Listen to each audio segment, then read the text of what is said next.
नमस्कार, मैं हूं नगमा। आप देख रहे हैं सच की पड़ताल। बात आज पाकिस्तान की। इमरान खान को 10 साल की जेल हो गई है, तो क्या उनकी राजनीतिक पारी खत्म हो गई, या इस सवाल को किसी और तरह से भी पूछा जा सकता है, क्या पाकिस्तान में लोकतंत्र और कमजोर होगा? पाकिस्तान में जो कुछ हो रहा है वो एजेंडा किसका है? नवाज शरीफ का, सेना ISI का, या फिर दूर खड़े अमेरिका का, जैसा इमरान खान आरोप लगाते रहे? ये सारे सवाल इसलिए उठ रहे हैं क्योंकि आज ही पाकिस्तान के पूर्व प्रधानमंत्री इमरान खान और उनके विदेश मंत्री रहे शाह महमूद कुरैशी को 10 साल की सजा सुनाई गई है। वैसे तो इमरान खान बीते साल अगस्त से ही जेल में हैं, लेकिन अब 10 साल की कैद के अपने मायने हैं। इमरान खान पर कई मुकदमे चल रहे हैं। इस बार सजा उन्हें सिफर मामले में सरकारी खुफिया जानकारियां लीक करने के आरोप में मिली है। मामला है डिप्लोमेटिक केबल्स का, जो उनके पास से गायब हो गया। इमरान ने 2022 में अपने तख्ता पलट के कारण के तौर पर इन केबल्स को सबूत बताते हुए जनता के सामने लहराया था। हालांकि उन्होंने इसे विदेश मंत्रालय से लेने की बात से इनकार किया था। वैसे जिस तरह से ये मुकदमा उन पर चला वो भी हैरान करता है, क्योंकि इस मामले की सुनवाई अदालत में हुई ही नहीं, रावलपिंडी की जेल में चली और पूरी सुनवाई बंद में हुई। इमरान खान के वकील ने इसे असंवैधानिक बताया। खुद इमरान खान ने इस मुकदमे को मजाक और छलावा बताया। बचाव और अभियोजन दोनों तरफ सरकार के ही नियुक्त किए हुए वकील थे।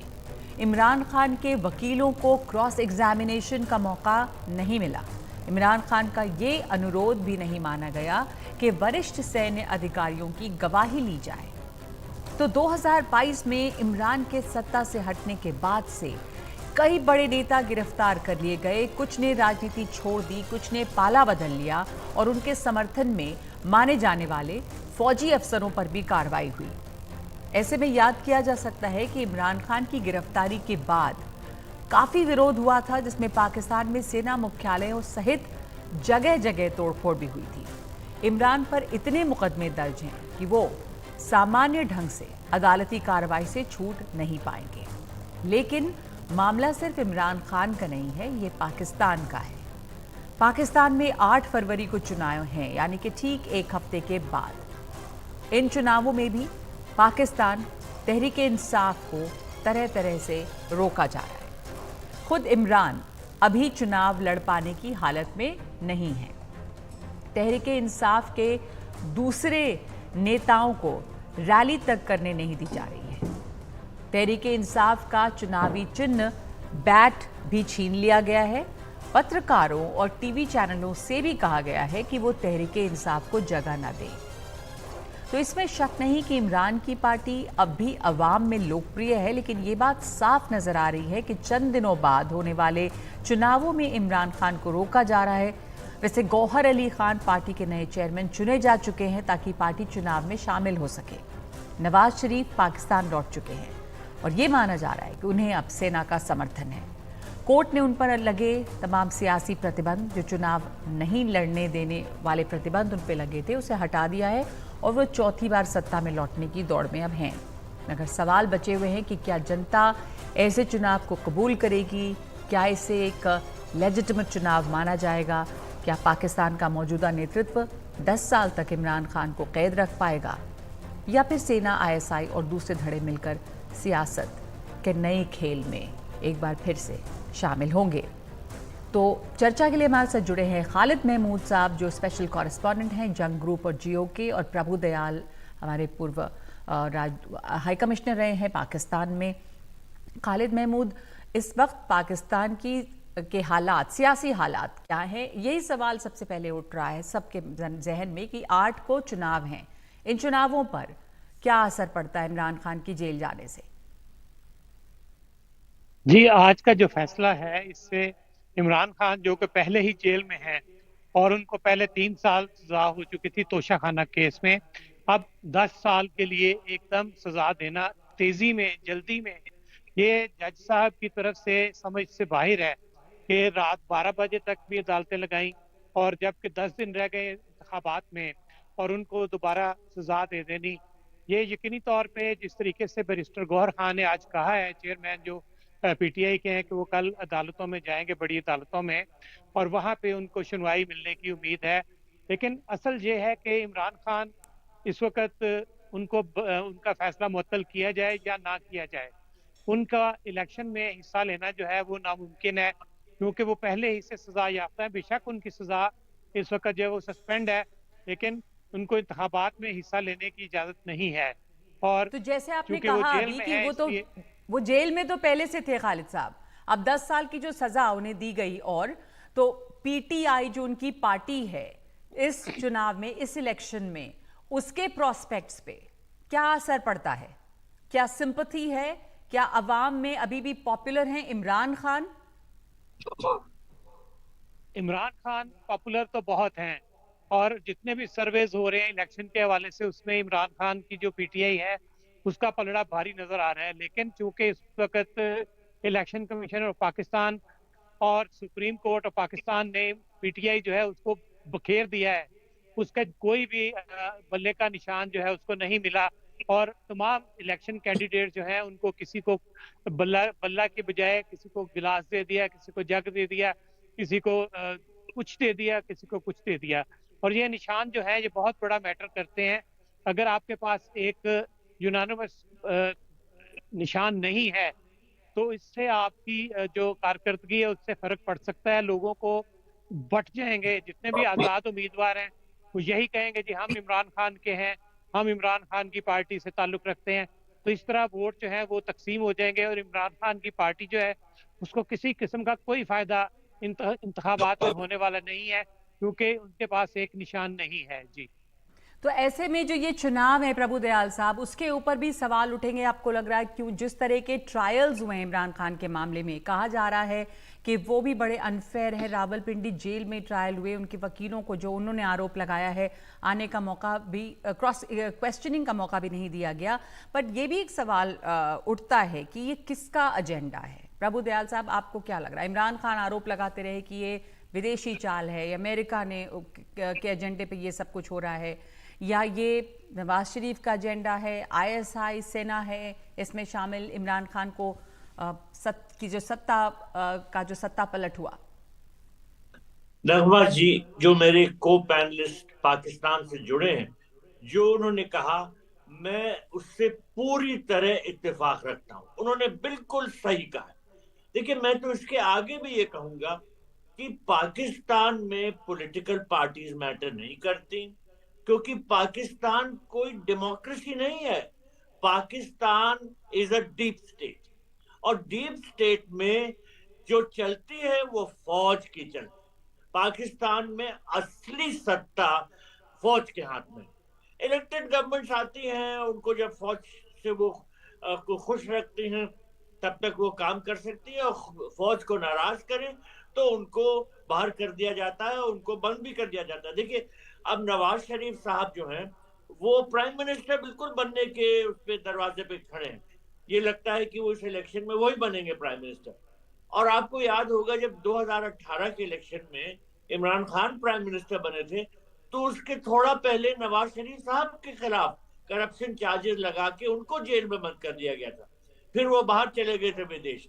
तो जरूर फौज के तो साथ क्या ये रिवॉल्विंग चेयर्स समझौता ऐसा हुआ। है? उन पर आरोप लगा के जेल में बंद कर दिया गया, उनके चुनाव लड़ने पे प्रतिबंध लगा दिया गया, अब वो फौज को पसंद आ रहे हैं, अब इमरान खान को जेल में डाल दिया गया। फिर इस तरह से हम उम्मीद करें कि शायद आगे भी कोई खेल चलेगा और इमरान खान भी शायद 10 साल जेल में नहीं रहेंगे। तो आपको क्या लगता है खालिद महमूद साहब? जी, जिस तरीके से आपको याद होगा 2018 में भी इंतखाबात से सिर्फ 15 दिन पहले नवाज शरीफ को गिरफ्तार कर लिया गया था और उनको भी नाअहल करार दे दिया गया था। इसी तरह अब ये रिपीट हुआ है इस वक्त 2024 के इलेक्शन में कि इमरान खान जो है उसको नाअहल करार दे दिया गया है और उसको गिरफ्तार करके जेल में डाला गया।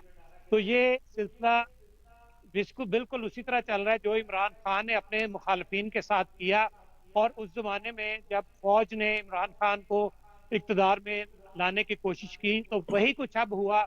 और ये बिल्कुल सही बात है कि पाकिस्तान में इस वक्त फौज जो है वो सब कुछ करवा रही है, और जो भी इस वक्त हालात पैदा हुए इमरान खान के खिलाफ, उसमें आज आप जैसे आपने सुना शाह महमूद कुरैशी की बेटी ने भी ये बाकायदा तौर पे एक आज इंटरव्यू दिया है, उसमें कहा है कि शाह महमूद कुरैशी को जनरल बाजवा ने कहा था कि आप इमरान खान को छोड़ दें, हम आपके खिलाफ साइबर केस जो है वो नहीं लड़ करेंगे। अगर आप नहीं छोड़ेंगे तो हम उसमें उम्र कैद की सजा देंगे। तो आज वही कुछ हुआ, यानी कि फौज जो कुछ कहती रही है वही कुछ अब भी हो रहा है। और इस वक्त हाँ, पाकिस्तान में तो केयर टेकर गवर्नमेंट है जिसका कोई पॉलिटिकल मोटिव नहीं है, इसके बावजूद एक वाहिद पार्टी इमरान खान की है जिसको मुकम्मल तौर पे दबाया जा रहा है। जी। तो वहां पे पाकिस्तान में अब अवाम का क्या रिएक्शन है, इस पर मैं आपके पास आऊंगी। पर प्रभु दयाल साहब, इस वक्त नवाज शरीफ क्यों पसंद आ रहे हैं सेना को? कुछ जरूर जी। नवाज शरीफ साहब ने सेना के साथ समझौता किया है। और देखिए, अगर इमरान खान को हटाना है और उनको जेल में डालना है तो एक पावरफुल ऑल्टरनेटिव सामने रखना सेना के लिए जरूरी है। अब अवाम का सपोर्ट कितना मैटर करता है, देखिए सही बात है कि सिर्फ फौज की चलती है। अवाम का जितना भी सपोर्ट हो, लेकिन अगर आप फौज से पंगा लेंगे और फौज आपसे नाराज हो जाएगी, तब तो फिर जो वो होगा जो नवाज शरीफ के साथ हुआ था, करप्शन चार्जेस लगा देंगे। अब वही चार्जेस भूल गए और अब वो इमरान खान के खिलाफ किया जा रहा है। एक पता नहीं 120 केसेस है, न जाने कितने सुनने में आते हैं।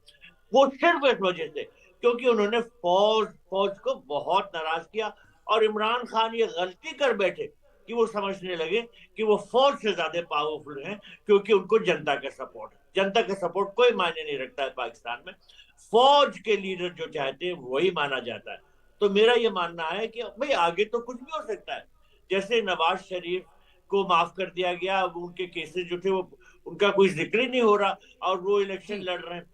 तो आगे शायद भाई इमरान खान भी कभी माफ कर दिए जा सकते हैं अगर उस समय के पॉलिटिकल जो आर्मी चीफ है उनको इमरान खान तो पसंद है और उनको वहां जी। नवाज शरीफ को हटाना है, किसी और को हटाना, तो क्या होना है कुछ पता नहीं। लेकिन असली बात यह है कि इमरान खान ने गलती की फौज से लड़कर पाकिस्तान के सेटअप में।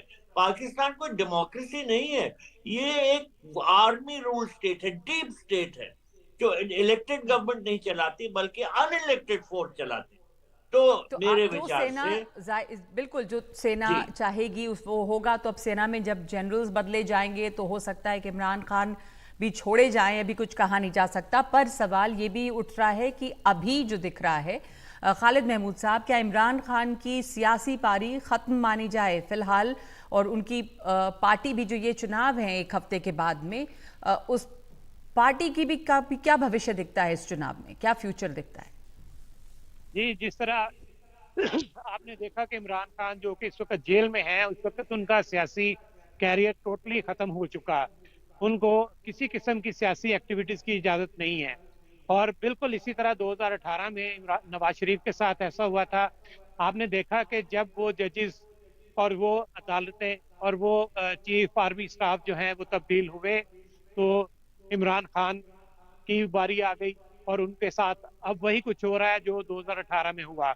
अब इमरान खान का सियासी कैरियर फिलहाल नजर नहीं आ रहा है। जिस तरीके से मेरे दोस्त ने कहा कि जब आइंदा कोई इनका पसंदीदा जनरल आएगा तो हो सकता है कि वो इमरान खान को दोबारा इसी तरह जिस तरह नवाज शरीफ को दोबारा ऊपर लाया जा रहा है, उनको भी कुछ 5 साल के बाद आगे ऊपर लाया जा सके। लेकिन फिलहाल इनका सियासी कैरियर जो है वो खत्म हो गया है और अवाम में इनकी जड़ें मजबूत हैं, लेकिन सियासी तौर पे वो हिस्सा नहीं ले सकेंगे। और ये तो इनकी अब अपनी बहुत बड़ी गलती है कि उन्होंने फौज के साथ, जिस तरह उन्होंने कहा कि उन्होंने अनबन जी, की, तो और उनकी आज गलती उसका ये हुई खमियाजा कि वो फौज भुगत के रहे हैं। साथ, और यही जी, हमेशा उनकी गलती हुई है कि फौज के साथ उनकी अनबन रही। पर प्रभु दयाल साहब, क्या जनता का इतना सपोर्ट बावजूद इसके, तो अब ये भी है कि जो चुनाव होने हैं प्रभु दयाल, उसको जनता कबूल करेगी? ये चुनाव जो हैं वो लेजिटिमेट माने जाएंगे? जब एक जनता क्या कर सकती है? मुझे याद है जब पाकिस्तान में पोस्टेड था तो जनरल जियाउल हक का जमाना था, उनका रूल था और उन्होंने ऐसा फर्जी इलेक्शन कराया और अपने को 99% न जाने कितने वोट जी। दिला दिए। जनता देखती खड़ी रही, जनता हंस रही थी, ये सब क्या हो रहा है? जनता की बात नहीं चलती हुई पाकिस्तान में रियल डेमोक्रेसी नहीं आई है, इसीलिए वहां पर और इतना ये पॉलिटिकल जी कियोस है, इकोनॉमिक बिल्कुल कियोस है। जैसा आपने कहा, अगर और सही जैसा डेमोक्रेसी पाकिस्तान से भी आएगी हमारे साथ जो पैनलिस्ट जुड़े हैं वो भी कह रहे हैं कि जो असली डेमोक्रेसी है या लोकतंत्र है वो है नहीं, जो सेना चाहेगी वो होगा। इमरान खान ने सेना से जो अनबन की उसका वो नतीजा भुगत रहे हैं। हो सकता है कोई और जनरल आए जो इमरान खान को पसंद करे, तो वापसी उनकी हो सकती है, लेकिन फिलहाल इस चुनाव में तो कोई उम्मीद नहीं है और उनकी सियासी पारी पर ब्रेक जरूर लग गया है। बहुत शुक्रिया आप दोनों का हमारे साथ जुड़ने के लिए।